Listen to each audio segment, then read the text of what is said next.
Ngayong umaga ay ating pag-aaralan po ang paksa sa Malakay na pinamagatan po natin na unacceptable worship o hindi katanggap-tanggap na pagsamba. Ito po ay matatagpuan sa Malakay 1 verses 6 to 14. So basahin po natin ang ating magiging batayan ng ating pagbubulay-bulay ngayong umaga sa Malakay 1 verses 6 to 14. Sabi dito, iginagalang ng anak ang kanyang ama at ang mga katuruan ang kanilang amo. Kung ako nga'y isang ama, nasaan ang karangalang nararapat sa akin? At kung ako'y amo, nasaan ang paggalang na para sa akin? Sinasabi ng Panginoon ng mga hukbo sa inyo, o mga pari na humahamak sa aking pangalan. Inyong sinasabi, paano namin hinahamak ang inyong pangalan? Kayo'y naghahandog ng maraming pagkain sa aking dambana at inyong sinasabi, paano ka namin nilapastangan? Sa inyong sinasabing ang hapag ng Panginoon ay hamak. Kapag kayo'y naghahandog ng mga bulag na hayop bilang alay, di ba masama iyon? At kapag kayo'y naghahandog ng pilay at may sakit, hindi ba masama iyon? Subukan mong ihandog iyon sa iyong gobyerno. Masisiyahan kaya siya sa iyo o papakitaan ka kaya niya ng kabutihan, sabi ng Panginoon ng mga hukbo. Verse 9. Sorry. 9. Ngayon, maaari bang inyong hingin ang kabutihan ng Diyos upang pagpalaan nila tayo? May gayong kaloob sa iyong kamay. Magpapakita kaya siya ng paglingap sa alinman sa inyo, sabi ng Panginoon mga hukbo. O mayroon sana sa inyong magsara ng mga pinto upang hindi kayo makapagpaningas ng apoy sa aking dambana ng walang kabuluhan. Hindi ko kayo kalulugdan, sabi ng Panginoon ng mga hukbo. At hindi ako tatanggap ng handog mula sa inyong kamay. Sapagkat mula sa sikatan ng araw hanggang sa lulubugan niyon, dakila ang aking pangalan sa mga bansa. At sa bawat dako ay paghahandugan ng kamanyang ang aking pangalan at ng dalisig, sapagkat ang aking pangalan ay dakil sa gitna ng mga bansa, sabi ng Panginoon ng mga hukbo. Ngunit inyong nilalapastangan iyon kapag inyong sinasabi na may ang hapag ng Panginoon ay nadungisan at ang bunga nito, ang pagkain niya ay hamak. Verse 13, sinasabi rin ninyo, nakasawa na ito at inaamoy-amoy pa ninyo, sabi ng Panginoon ng mga hukbo. Dinadalhin ninyo ang nakuha sa dahas, ang pilay at ang may sakit, at ito ay dinadalhin ninyo bilang handog. Tatanggapin ko ba ito sa iyong kamay, sabi ng Panginoon? Ngunit sumpain ang mandaraya na mayroon sa kanyang kawan ng isang lalaki at ipinangako ito. Gayon may naghahain ng hayop na may kapintasan sa Panginoon, sapagkat ako'y dakilang hari, sabi ng Panginoon ng mga hukbo, at ang aking pangalan ay kinakatakutan ng mga bansa. Ito po ang salita ng Diyos. Si Drew Binsky, ayon sa Unilad, ay isang tao nakapag-travel sa buong mundo. Isa lang. Siya lang po ang tao sa buong mundo na nakapag-travel all around the world. At nakapag-travel siya sa Brazil, sa Greece, at sa lahat ng bansa. Name it, at nakarating na siya sa lahat ng iyon. So, hindi po naging madali ang kanyang paglalakbay, ang kanyang journey. Yung ibang mga bansa ay hindi siya tinanggap. Kinakailangan niya pang mag-exert ng effort para lang makapasok siya kasi ayun yung goal niya. So, sa mga gusto niyang gawin, na makapag-travel sa iba't ibang bahagi ng bansa at nagawa niya yun. Sabi niya, ginagawa niya daw yun para maka-encounter, para makaranas, para maka-experience ng iba't ibang kultura, ng iba't ibang tribo, kasi iyon yung kanyang passion. Makakita ng iba't ibang tao, makakita ng iba't ibang lugar, makakita ng iba't ibang gusali, makakita ng iba't ibang tao na hindi pa, lalo tigit, hindi pa naaabot ng electronics at ng social media. At nagawa yun ni Drew Binsky. Ayan. At alam nyo ba, nung tinanong siya, itong si Drew, kung ano yung paborito niyang bansa. Kasi ang daming bansa na napuntahan niya eh. Ano bang bansa? Sabi ng isang nagtanong sa kanya, ang pinakagusto mo, pinakapaborito mo. At alam nyo, ang sagot niya ay ang bansang Pilipinas. Nakakagulat, no? Sa lahat, sa dami-dami ng bansang napuntahan niya, ang paborito niya ay ang Pilipinas. Sapagkat sabi niya, ang Pilipinas daw ay safe at maraming kind, maraming magandang loob na tao. Pero actually, siya at ang kanyang asawang Pilipina ay titira sa Dubai sapagkat mas gusto niyang tumira sa Dubai kaysa sa Pilipinas. Well, sa ating paglalakbay bilang isang Kristiyano, inaamin natin na hindi pa natin narating ang sukdulan, ang kataasan. Pero isa sa mga ginagawa natin, isa sa mga importanteng tungkulin ng isang Kristiyano ay ang kanyang pagsamba, ang kanyang paglilingkod sa Diyos. Ngayon, ang ating topic ay unacceptable worship.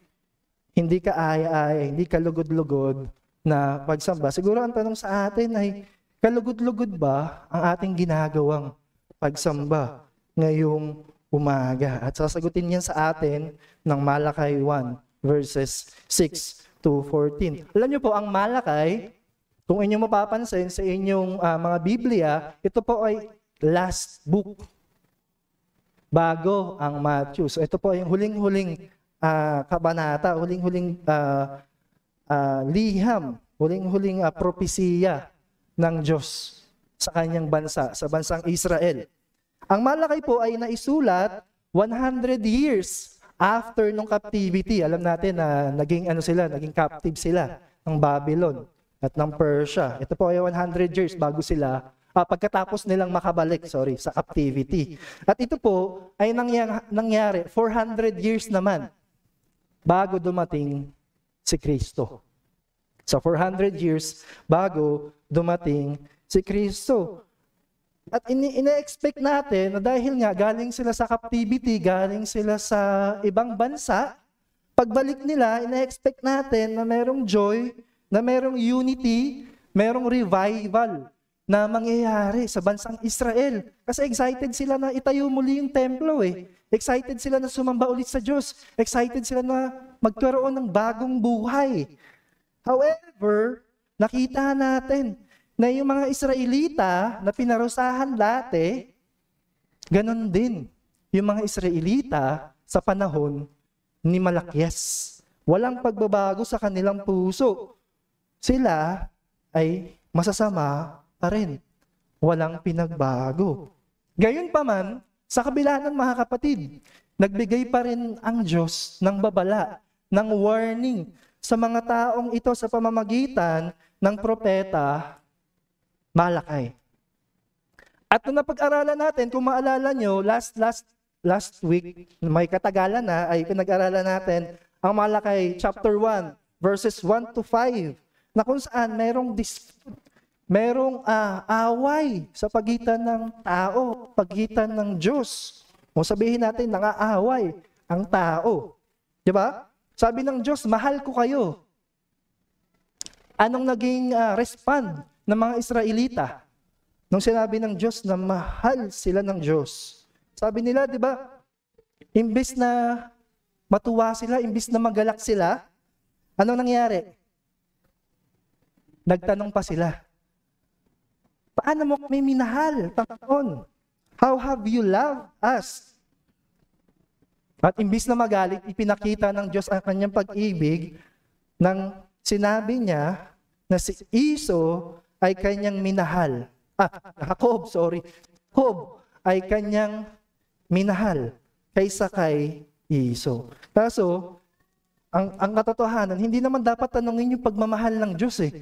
Ang dapat tanungin, ang questionable dito, ay yung pagmamahal ng mga Israelita sa Diyos.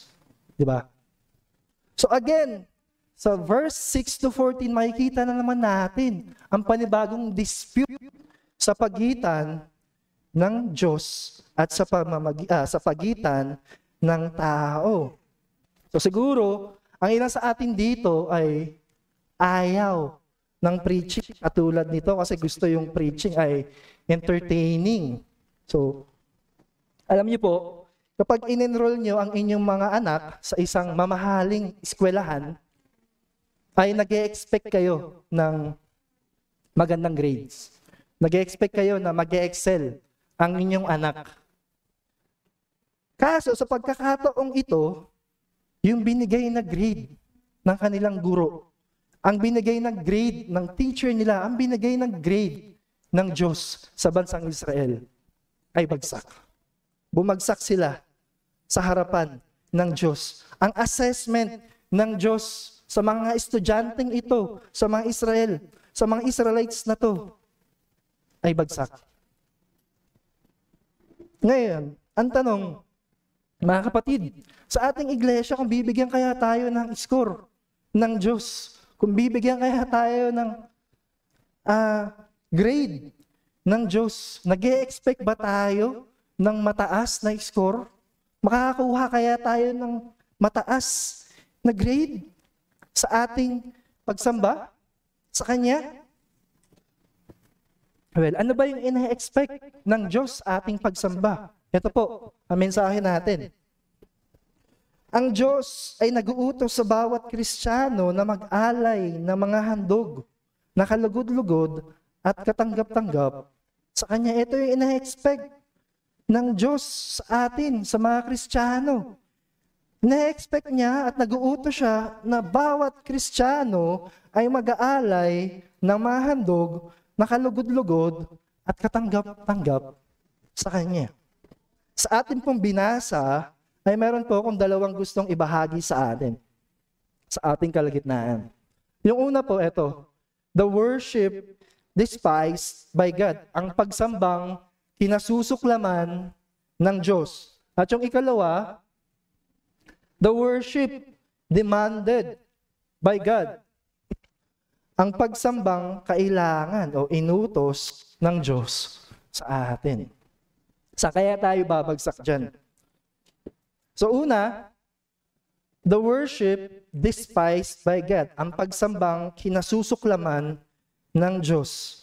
So sa atin pong binasa, siguro maganda balikan natin yung mga bagay na inutos ng Diyos sa bansang Israel. At balikan natin, ano nga ba ang templo? Ayan, bago tayo dumako dito sa ating point. Ano nga ba ang templo? So, kahapon ay natapos yung Vacation Bible School at nakakatuwa kasi related yung topic natin ngayong umaga sa kanilang activity sapagkat nakita natin na gumawa ang mga guro ng tabernacle. Diba? Tabernacle. Ayan. So, yung Biblia po ay, o ang Diyos sa partikular, ay inutusan ang mga Israelita gumawa ng tabernakulo sa panahon ni Moses. So ano-ano ba yung laman ng tabernakulo? Mga bata, naalala niyo ba yung laman ng tabernakulo? So may dalawang lugar sa tabernakulo. Yung una, yung holy place, yung banal na lugar. Ikalawa, yung the most holy place. Teacher, ano naturo ba ito? Okay. So, yung the holy place, yung lugar na yon, yung holy place, meron yung mga items. So, yung una, yung golden lampstand. Yung ikalawa, altar of incense. Ano pa? Yung ikatlo, at yung huli, yung table for the bread of presence. So, ito yung laman ng holy place. At yung laman naman ng the most holy place ay, Ark of the Covenant. Ayun naman ang laman ng the most holy place. At ito yung inutos ng Diyos particularly sa mga Israelita sa panahon ni Moses sapagkat ito ay mahalaga sa kanila dahil dito nananahan ang presensya ng Diyos. Nananahan ang special presence ng Diyos. At pagkatapos nilang makonquer ang promised land, ay si Solomon ay nagtayo ng templo para sa Diyos. So ulitin ko po, ang tabernakulo, ang templo, dito nananahan ang special na presensya ng Diyos. At may mga tao po na nagtatrabaho sa lugar na yon na tinatawag na mga Levita. So sila lang po yung pwedeng magtrabaho sa loob ng templo. Ito pong mga Levita. At meron naman pong espesyal at partikular na mga tao, grupo ng mga tao na dapat lang maglingkod dito sa holy place. Ang tawag sa kanila ay mga priest. So ulitin ko po, mga pare. Hindi po ito yung mga pare na alam natin sa panahon natin ngayon na available sa kinagisnan nating relihiyon. Alam niyo po, ang pare ay dapat descendant ka. Dapat ay lahi ka. Kasama ka sa family ni Aaron. Kung hindi ka kasama sa lahi, sa pamilya ni Aaron, ay hindi ka pwedeng maging pare. Okay. So ano ba yung ginagawa ng mga pari na ito, ng mga priest na ito? Yung mga pari po, sila yung in charge sa mga ceremonial laws, sa mga ceremonial activities sa loob ng tabernacle. Sila po yung nag-offer ng sacrifice. Ano pa? Sila po ay mga teachers din. So sila yung nag-uutos sa mga tao na gumawa ayon sa batas ng Diyos. Ayon sa batas ni Moses, sila din po yung responsible sa mga itinuturo, sa mga ordinances. Sila yung nagpapatupad nun. Minimake sure nila na yung mga tao ay sumusunod sa batas ng Diyos. At lalo't higit, yung mga priest, yung nagiging mediator between man and God, nagiging representative ng tao sa Diyos. Ito po yung function ng isang priest. At isa sa mga mahalagang bagay na ginagawa ng priest ay nag-aalay sila ng animal sacrifices. Animal sacrifices. At ito pong animal sacrifices ay isa sa mga utos ng Diyos na kung saan ang dapat nilang ihandog na hayop dapat walang sakit. Sabi sa Leviticus 3 verse 1, ihahandog nyo na walang kapintasan ang mga hayop sa harapan ng Panginoon. Ito po yung requirement. Ulitin ko, dapat walang kapintasan sapagkat ihahandog nyo yun, iaalay nyo yun sa Diyos. At ito pong hayop na to ay hindi i-display, hindi palalakihin ng mga pare, ng mga priest. Ito po ay papatayin. Papatayin po. At yung dugo ay iwiwisik sa dambana ng Diyos. So bakit? Sabi ng Diyos, ito daw po ay simbolo. Ito ay simbolo na ang kasalanan ay dapat panagutan ng mga tao. Na ang kasalanan ay dapat humantong sa kamatayan. Na dapat sila yun. Dapat yung mga Israelita yung mamamatay na yun. Pero inalaw ng Diyos na yung hayop ang maging substitute sa kanilang ginawang kasalanan. Kaya nag-aalay sila noon taon-taon. At ang isa sa mga word na ginamit sa salitang sacrifice ay yung salitang atonement. Kung narinig yun na yung salitang atonement. Ang ibig sabihin po ng salitang atonement ay to erase, to cover, or to remove. Burahin, itago. O minsan ay tinatranslate din itong to forgive, to pardon, to purge, or to reconcile.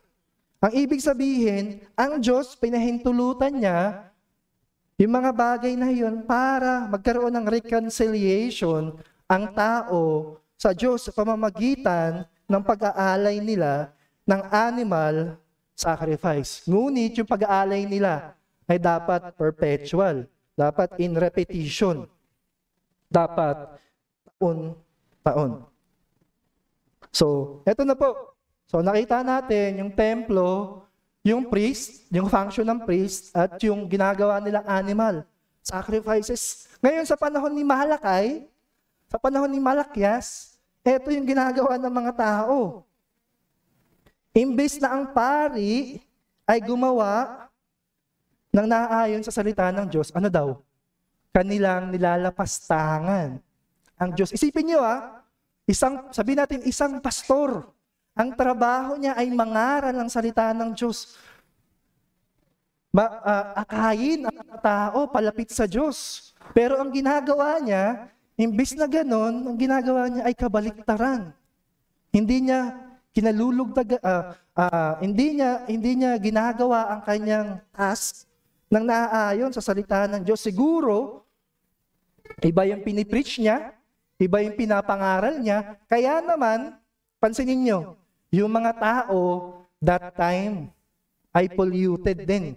Yung kanilang kaisipan, puro kasamaan.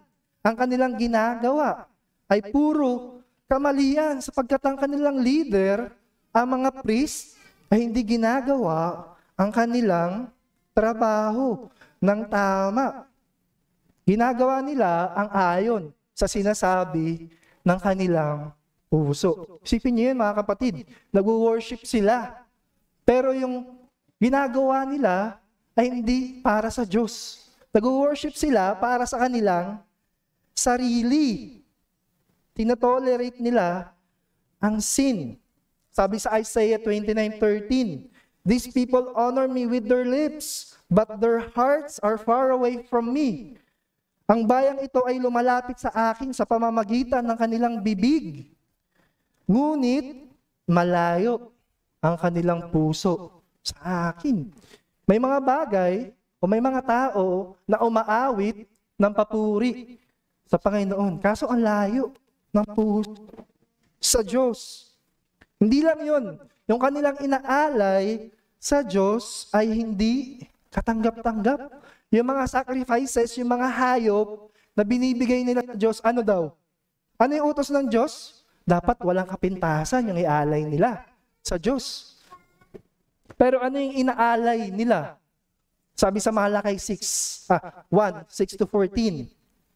Ang inaalay nila ay may mga sakit, mga bulag, mga pilay, may kapintasan na mga hayop.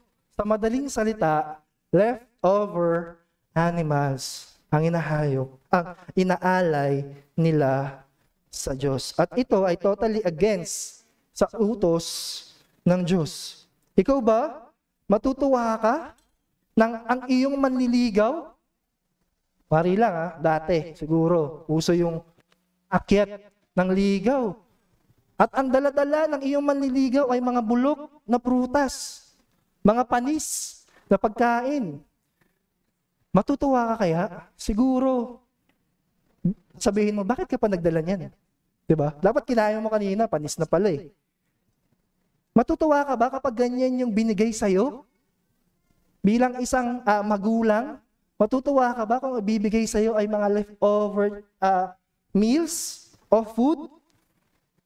Kasi kumain na sila sa Jollibee, ang binigay sa'yo ay, buto-buto. Yung tipong pinagkainan na para sa aso pala, matutuwa ka ba nun? Paano pa kaya ang Panginoon? Paano pa kaya ang Diyos? Ganong kasama ang mga tao, ang mga priest sa panahon ni Malakyas. Hindi sila sumusunod sa utos ng Diyos. At sabi doon, evil. Binanggit yung salitang evil. Evil daw yung kanilang mga ginagawa sa harapan ng Diyos. Ito yung sabi ng Diyos sa Malakay 1:10. I have no pleasure in you, says the Lord of hosts, and I will not accept an offering from your hand. Hindi ko kayo kinalulugdan, sabi ng Panginoon, ng mga hukbo at hindi ako tatanggap ng handog mula sa iyong kamay.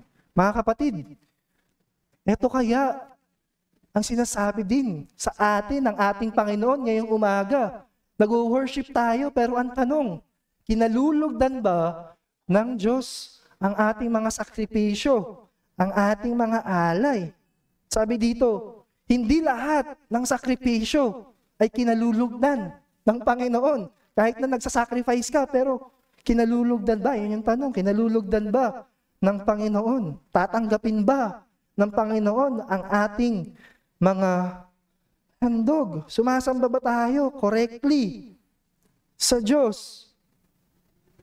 Sana, mga kapatid, ay sumasamba tayo. Hindi katulad ng pagsamba na ginagawa sa panahon ni Malakias. Sana, hindi ganun ang pagsambang ginagawa natin. Yung tira-tirang pagsamba, yung inaalay mo lang yung leftover things mo sa Diyos, sana mga kapatid, hindi yan. At hindi yan yung hinihingi sa atin ng Diyos. Ikalawa, yung pagsambang kalugod-lugod sa Diyos. Ang pagsambang kalugod-lugod o hinihingi sa atin ng Diyos. So ano mga ba ang pagsamba? Sabi ni John MacArthur sa kanyang book na Worship. Worship is honor and adoration directed to God. Ang pagsamba ay paggalang at pagsamba na nakatuon sa Diyos. Ulitin ko. Paggalang na nakatuon sa Diyos. Sabi sa Malakay 1:11, sa bawat dako ay paghahandugan ng kamanyang ang aking pangalan at ng dalisay na handog sapagkat ang aking pangalan ay dakila sa gitna ng mga bansa, sabi ng Panginoon ng mga hukbo. Bakit dapat tayong sumamba sa Diyos? Sapagkat ang kanyang pangalan ay dakila sa lahat ng bansa. Karapat-dapat lang siyang sambahin. Karapat-dapat lang siyang pagringkuran. Worship, dagdag pa ni MacArthur, is all that we are, reacting rightly to all that He is. Ang pagsamba ay kung ano tayo at ang reaction natin sa kung ano siya. Di ba? Meron dapat tayong proper thinking, meron dapat tayong proper response sa Diyos sapagkat iniligtas niya tayo sa ating mga kasalanan. Sa ating mga kasalanan. At dapat tayong sumamba sa Kanya. Hindi yung pagsamba na meron tawag na spectator worship. So para kang nanonood lang sa TV, may pinapanood ka ng sports. Halimbawa, nanonood ka ng basketball, nanonood ka ng volleyball. So sumisigat na sa atin ang volleyball. Mga kapatid. So may mga magagaling na tayong players sa volleyball. So hindi ito katulad ng panonood lang ng sports, ng volleyball o basketball na wala kang ginagawa. Wala kang participation. Nanonood ka lang, nag-aantay ka lang, kumakain ka lang ng popcorn, umiinom ka lang ng juice, umiinom ka lang ng kape, at inaantay mo na matatapos na. At kung sino mananalo, hindi po ganito yung pagsamba sapagkat ang Diyos ay tumitingin sa ating mga puso habang tayo ay sumasamba ngayong umaga. Ang Diyos ay tumitingin sa ating puso habang tayo ay sumasamba. Yung iba, ang ginagawa, ang pagsamba ay ginagawang, ano tawag doon? Ginagawang pagpapatulog sa kanilang sarili, paghele sa kanilang sarili, naghahanda para matulog, parang laging ready na sila. Ito na yung hudyat nang matutulog na ako. Simula na ng pangangaral ng salita ng Diyos. Ito na yung hudyat na pwede na akong matulog. So, ang good thing po, ang maganda sa ating pagsamba ngayon, hindi na tayo naghahandog pa. Napansin niyo po ba? Napansin niyo ba walang hayop dito na hinahandog? Bakit? Sapagkat hindi na natin kinakailangan mag-offer ng sacrifice sa Diyos. Hindi natin kinakailangan ng hayop upang kitilin ang buhay na ito ng paulit-ulit sapagkat meron tayong perfect sacrifice. At ito ay ginawa ng ating Panginoong Hesukristo. Sabi sa Hebrews 9:22, without the shedding of blood, there is no forgiveness of sin. At kung walang pagdanak ng dugo, ay walang kapatawaran ng mga kasalanan. At ginawa ito ng ating Panginoong Hesukristo. Sabi natin kanina, yung mga hayop ay simbolo na kung saan yung kasalanan ng tao, ng mga Israel, imbis na sila ang papatayin, ay pinahintulutan ng Diyos na patayin ang hayop bilang representative nila sa kanilang sarili. Ngunit ang mga Kristiyano, ang representative natin, ang ating alay, ay hindi yung mga hayop, kundi ang ating Panginoong Hesukristo. Sabi sa kantang, Jesus, thank you. Sabi dito, the mystery of the cross I cannot comprehend. Hindi ko maisip, hindi ko maintindihan the agonies of Calvary. You, the perfect Holy One, crush your Son, who drank the bitter cup reserved for me. Your blood has washed away my sin. Jesus, thank you. The Father's wrath completely satisfied. Jesus, thank you. Once your enemy, now seated at your table. Jesus, thank you. Lahat ng sakripisyo sa Old Testament ay nakaturo kay Hesukristo. Kaya yung mga Christian ay ligtas. Ayun yung reason kaya tayo sumasamba. Kaya ka nandito, hindi dahil gusto mo lang ma-comfort, gusto mo lang ma-motivate. Hindi yun yung reason kung bakit tayo samba. Ang reason dahil gusto nating sumamba sa ating Panginoon. Gusto nating sambahin at gusto nating pasalamatan ang ating Panginoong Hesukristo. Ayun po ang dahilan ng ating pagsamba. At kung inyong papapansin, ay napakasimple lang ng ating program sa ating pagsamba. Umaawit tayo, nagbabasa tayo ng salita ng Diyos, at may pangangaral ng salita ng Diyos. Simpleng-simple. Sa technical term, ito ay tinatawag na regulative principle of worship. Sabi ni John Calvin, hindi sinasang-ayunan ng Diyos ang lahat ng paraan ng pagsamba na hindi tuwirang pinapahayag ng kanyang salita. Kaya naniniwala tayo sa tinatawag na regulative principle of worship. So, hindi tayo narito para i-entertain ang ating sarili, kundi magbigay ng kaluwalhatian, pasasalamat at makinig sa salita ng Diyos. Mga kapatid, paano ba tayo sumasamba sa Diyos? Acceptable ba ang worship natin? Sa ating pagtatapos, gusto ko lang po i-share sa inyo ang buhay ni John Newton. So hindi po ito si Isaac Newton, si John Newton. Si John Newton po ay pinanganak sa Wapping, London noong 1725 at noong age 11, ito pong si John Newton ng kanyang ama ay naglayag sa dagat sapagkat ang kanyang ama po ay isang seaman. At ito pong si John Newton pala ay nag-join sa Royal Navy. So parang si Jester, parang gano'n, no? Pero hindi naging maganda yung kanyang buhay doon sa Royal Navy sapagkat siya ay na-abuse ng kanyang kapwa mga crewmates. So hindi naging maganda nung nag-join siya sa Royal Navy. At later, nag-join po siya sa tinatawag na slave dealer. So yung slave dealer po, ito po yung mga nangunguha ng mga tao sa Africa.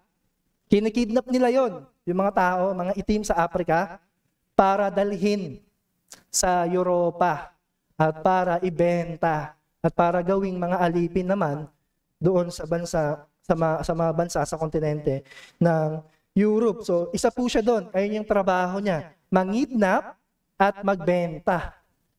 So isipin nyo, no? Mangidnap ka ng tao na inosente. Ayan.